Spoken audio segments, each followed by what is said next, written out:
चाहत भाग 11. नील अर्निकाला बघून शॉक होतो. त्याला वाटलंच नव्हतं ती त्याला इथे भेटेल, म्हणून अर्निकालाही वाटलं नव्हतं नीलची आणि तिची अशी अचानक भेट होईल, म्हणून तिला खूप आनंद झालता. त्याला एवढ्या वर्षानंतर बघून ती तोंडावर हात ठेवत, "अरे नील, तू इथे? मला वाटलंच नव्हतं तू मला इथे असा अचानक भेटशील." अर्निकाच्या चेहऱ्यावर आनंद होता. "मला पण वाटलं नव्हतं तू मला अशी भेटशील म्हणून," नीलही तिला म्हणतो. नीलला सुद्धा आनंद झालता. अर्निकाला एवढ्या वर्षानंतर बघून त्याच्या मनात कितीतरी वेळा आलं असेल तिला फोन करावा म्हणून, पण त्याने स्वतःला थांबवलं होतं. "हे काय, तू लग्न केलं आणि तुला मुलगा पण आहे? सांगितले नाही तू मला?" दोजेश आणि दक्षकडे बघत तो म्हणतो. अर्निकाला आठवतं कसा तो न सांगता कोल्हापूर सोडून गेलता ते. अर्निका तोंड फुगून रागात म्हणते, "हो का? मी सांगितले नाही का तुला? तूच गायब झालता. कॉलेज संपल्यावर मी मिनलने किती कॉन्टॅक्ट करायचा प्रयत्न केला, पण बहुतेक तू फोन नंबर पण बंद केलता. तुझ्या घरी गेलो तर तिथून कुलूप दिसले. शेजारी पण म्हणाले ते दुसरीकडे शिफ्ट झाले." वेट अर्निका एकदम बोलते, "पण मी तुला का सांगते सगळं? मला ना तुझ्याशी बोलायचंच नाही मुळात, कारण आता मी तुला ओळखतच नाही." नीलला माहिती होतं अर्निका अशी का बोलते. "सॉरी ना यार, तेव्हा काही रिजन्स होते माझे, म्हणून मी तुम्हा दोघींना भेटलो नाही." "तो असं का सांगतो अचानक गेलो?" ती सांगते, "मला नाही बोलायचं आता तुझ्याशी." ती त्याला बोलून दोजेश आणि दक्षला चला इथून म्हणते. दक्ष आणि दोजेश फक्त त्यांच्याकडे बघत असतात. दक्ष दोजेशला म्हणतो, "ही आई या अनोळखी अंकलसोबत अशी का बोलतीये?" दोजेश म्हणतो, "आय डोंट नो, मीच कन्फ्युजन आहे." ती पुढे जाते आणि पुन्हा थांबून मागे वळून बघते. "By the way, thank you माझी हेल्प केल्याबद्दल," म्हणते आणि पुढे जायला लागते. नील लगेच तिच्या मागे जाऊन तिचा हात पकडतो आणि "प्लीज प्लीज थांब ना, माझी ऐकून तर घे. मी तुला वेळ आल्यावर सगळं सांगेन, पण आता आपण भेटलोय तर असं नको ना वागू. आणि जर आपण भेटलो नसतो तर?" अर्निका म्हणते. कारण जरी अर्निकाकडे त्याचा कॉन्टॅक्ट नंबर नसला तरी त्याला तर माहीत होतं ना तिचा पत्ता नंबर, मग तो पुन्हा भेटायला येऊ शकला नसता. नीलकडे तिच्या प्रश्नाचे उत्तर नव्हते, म्हणून तो गप्प बसतो. "बोल ना, आपण भेटलो नसतो तर?" "नाही ना उत्तर. अरे आपण किती चांगले फ्रेंड्स होतो. आपण काय काय ठरवले हे विसरलास का तू? अरे आपली तिघांची मैत्री खूप बघून कितीतरी कॉलेजमधले मुलं मुली जळायचे. आपल्या मैत्रीमध्ये कितीतरी जणांनी फूट पाडायचा प्रयत्न केला, पण आपण कधी आपली मैत्री तुटू नाही दिली. पण तूच आम्हाला न सांगता निघून गेला. आपण मिळून नसता का तुझा प्रॉब्लेम सॉल्व्ह केला? हां सांग ना." नाही, तू नसती करू शकली माझा प्रॉब्लेम सॉल्व्ह," तो उदास चेहऱ्याने म्हणतो. "पण ॲटलिस्ट तू सांगू तर शकत होता ना," ती म्हणते. "प्लीज आता मागचं मागं सोडून दे ना, आपण ते सगळं विसरून जाऊ ना. आपल्या फास्टमध्ये असं काही झालंच नव्हतं असं समज. आपण आपली फ्रेंडशिप अशीच कंटिन्यू करू ना," तो म्हणतो. "आय प्रॉमिस मी आता पहिल्यासारखं नाही वागणार. आपली फ्रेंडशिप कधीच तुटणार नाही. पहिलीच चूक होती यार, सॉरी ना प्लीज प्लीज." तो एकदम लहान मुलाप्रमाणे क्यूटचा फेस करत तिला रिक्वेस्ट करतो. तो तिच्यापुढे हात करतो. "फ्रेंड्स." गाल फुगवून दुसरीकडे बघते. तो पुन्हा तिच्यासमोर येऊन हात पुढे करून "फ्रेंड्स" म्हणतो. ती पुन्हा दुसरीकडे तोंड करते. तो पुन्हा तिच्याकडे उभा राहतो आणि हाताकडे खुणवून "प्लीज" म्हणतो. ती त्याचा हातात हात घेते. "पुन्हा जर असा गायब झाला ना तर तुला या पायातल्या चप्पलने तुडवेल, समजलं का?" ती डोळे मोठे करत त्याचा हात जोरात दाबत त्याला म्हणते आणि त्याच्या दंडावर 2-3 फटके देते. "याचा हा ड्रामा यांचा हा ड्रामा द्विजेश आणि दक्ष बघत उभे असतात. नील अर्निकाला मागे बघ म्हणून खुणवतो. दक्ष हाताची घडी घालून रागात अर्निकाकडे बघत असतो. झालं का आई? इथे माझे पाय दुखायला लागले आणि पोटातले कावळे आता फक्त बाहेर यायचे बाकी राहिलेत, दक्ष म्हणतोय. द्विजेशही उभा राहून वैतागला होता. सॉरी सॉरी, अर्निका दक्षला बोलते.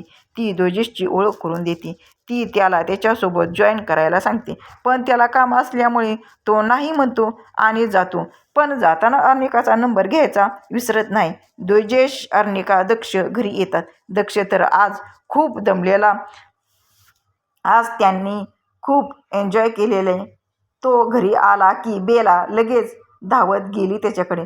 दक्ष बेलाला, आता मी नाही खेळणार तुझ्यासोबत. ऑलरेडी मी खूप दमलोय. त्यामुळे बेला लगेच अर्निकाच्या मागे जाऊन तिच्या पायात पायात फिरत असते, म्हणून ती तिला उचलून घेते.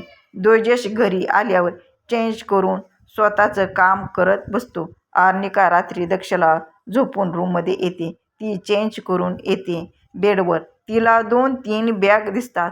ती जाऊन बघते तर त्यात छान असे ड्रेस होते. पण ती मनात म्हणते, आपण तर हे घेतले नाही. म्हणून ती तिथे द्विजेश जवळ जाऊन त्याला म्हणते, आपल्याकडे बहुतेक चुकून दुसऱ्यांच्या शॉपिंग बॅग आल्यात. नाही, त्या आपल्याच बॅग आहेत, तो म्हणतो. त्यानेच तर त्या बॅग ठेवल्या होत्या बेडवर तिला दिसण्यासाठी. ती जेव्हा दक्षसाठी कपडे घेत होती तेव्हा त्याने तिच्यासाठी देखील ड्रेस घेतले होते. द्विजेश अर्निकाला जेव्हा म्हणतो की हे ड्रेस मी तुझ्यासाठी घेतले आहे तेव्हा तिला खूप छान वाटतं. ती त्याला म्हणते, माझ्याकडे ऑलरेडी भरपूर ड्रेस आहेत, याची काही गरज नव्हती. तिच्या या वाक्यावर तो तिच्याकडे बघतो आणि बोलतो, मग लग्न झाल्यापासून का घातले नाहीत? रोज तर साडी नेसत असते. इथे तू साडीऐवजी लग्नाच्या आधी जे कपडे घालायची ते घातले तरी चालतील, तो म्हणतो. ते मला साडी आवडते घालायला म्हणून घालते, ती म्हणते. मला ड्रेस आवडतात म्हणून तू ड्रेस घाल, तो म्हणतो आणि लॅपटॉपवर काम करू लागतो. पण आज अर्निकाला तो जे आत्ता बोलला तेच कानात ऐकू येत असते. आज पहिल्यांदा त्याने तिला काहीतरी हक्काने सांगितलेलं. मग ती तरी कशी मोडणार त्याचा शब्द? ती काहीच न बोलता त्या शॉपिंग बॅग उचलून कपाटात ठेवते आणि बेडवर येऊन बसते. ती मोबाईल घेते तर तिच्या व्हॉट्सअपवर ऑन नंबरवरून मेसेज आले ते, थँक्यू मला माफ केल्याबद्दल. आय शुअर मी आता कधीच आपल्या मैत्रीत कटुता येईल असं वागणार नाही. नीलने तिला मेसेज केलता. इट्स ओके नील, मी पण तू असा अचानक निघून गेला म्हणून रागवले. जाऊ दे आता, ते काय सारखं सारखं तेच बोलतोयस, ती बोलते. त्यावर तो तिला ओके पाठवतो. ती त्याला पुन्हा मेसेज करते. उद्या बिजी आहेस का? भेटायचं का? ती त्याला विचारते. उद्या नाही, आपण पुढच्या संडेला भेटू. मी फ्री असेल तेव्हा, ती म्हणते. संडेला ठीक आहे, मग माझ्या घरीच भेटू, ती त्याला म्हणते. ठीक आहे, पण मग तू तुझ्या नवऱ्याला विचारलं का? तो तिला म्हणतो. नाही विचारलं, पण त्यांना कधीच प्रॉब्लेम नसेल माहीत आहे मला, ती त्याला म्हणते. त्यानंतर थोड्या इकडच्या तिकडच्या गप्पा झाल्यावर ती फोन ठेवते. द्विजेशही त्याचं लॅपटॉप फाईल उचलून ठेवतो आणि झोपायला बेडवर येतो. ती त्याला विचारते, आपण नीलला डिनरला बोलवायचं का? अर्निका, हे घर तुझं पण आहे. तुला पाहिजे त्या व्यक्तीला घरी बोलू शकते. पण सारखं काय विचारते? नाही, ते मिनलची गोष्ट वेगळी आहे, नीलची वेगळी आहे. ती जरी थोड्या वेळापूर्वी नीलला म्हणाली असली की त्याला काहीच प्रॉब्लेम नाही, तरी पण तिला थोडी भीती वाटत होती. काय वेगळी गोष्ट आहे? नील मुलगा आहे म्हणून. पण मला नाही काही प्रॉब्लेम तुमच्या फ्रेंडशिपचा, तो म्हणतो. ती त्याला थँक्यू बोलते. तो तिला गुड नाईट, झोप आता म्हणतो. इकडे नील बेडवर झोपलेला असतो, पण त्याला झोपच लागत नाही. आर्निकाला भेटल्यापासून जुन्या आठवणी डोक्यावर काढत होत्या. किती मनाला समजावलं मागचं काही आठवायचं नाही तरी पण मन काही मानत नव्हते. तो तसाच कितीतरी वेळ या कुशीवरून त्या कुशीवर, त्या कुशीवरून या कुशीवर झोपत होता. शेवटी त्याला पहाटे झोप लागते. आर्निका सकाळी उठून आंघोळ करून आवरते, पण आज साडी न घालता ड्रेस घालते. तिने तिच्याकडे असलेल्या आधीच्या ड्रेसमधलाच एक ड्रेस घातला होता. आर्निका रोजच्याप्रमाणे देवपूजा करून किचनमध्ये येऊन नाश्ता जेवणाची तयारी करते. आजही दोजेश आणि दक्ष दोघे एक साथ खाली येतात. दक्ष तिला गुड मॉर्निंग म्हणतो. आर्निकाला ड्रेसवर बघून तो तिला खूप छान दिसतेस म्हणतो आणि तिच्या गालावर किस करतो. तीही त्याला गुड मॉर्निंग म्हणते. त्याच्याकडे बघून तिला समजतं दोजेशने त्याला आवरायला मदत केली आहे म्हणून. दोजेशला देखील आवडते तिने ड्रेस घातलेला, पण ती या साध्या सिंपल ड्रेसमध्ये पण खूप छान दिसत होती. तो मनातच म्हणतो. नाश्ता करताना दोजेश हळूच तिच्याकडे बघत असतो. आर्निकाला देखील जाणवत असते तिचा नाश्ता होतो. दोजेश ऑफिसला जातो. दक्ष बेलासोबत खेळायला जातो. आर्निका गार्डनमधील झाडांना पाणी देत कुसुम यांच्याशी बोलत असते. आर्निका आजी दोजेश वडिलांच्या तब्येतीची चौकशी करते. पुन्हा इकडच्या तिकडच्या गप्पा करते. कुसुम तिला म्हणतात, दोजेशच्या आत्या भाग्यश्री येणार आहे मुंबईमध्ये.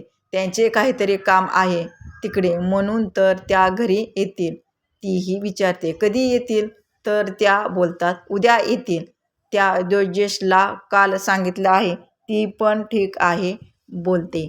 आर्निका दोजेशची आत्या येणार आहे ऐकून भीती वाटत होती. एवढ्या दिवसात तिला शताक्षीची आठवण नव्हती आली, पण दोजेशच्या आत्याचं नाव ऐकलं आणि जुन्या आठवणी वर येऊ लागल्या. ती तिच्याच विचारात हरवली होती. तेव्हा दक्ष पळत तिच्याकडे येतो. तिला म्हणतो बेलाला भूक लागली आहे. मग तीही विचार बाजूला ठेवून बेलाला खायला द्यायला जाते. इकडे अजय त्याच्या शॉपमध्ये आलता. व्हिडिओ जर आवडला असेल तर व्हिडिओला लाईक करा, शेअर करा आणि सबस्क्राईब करा.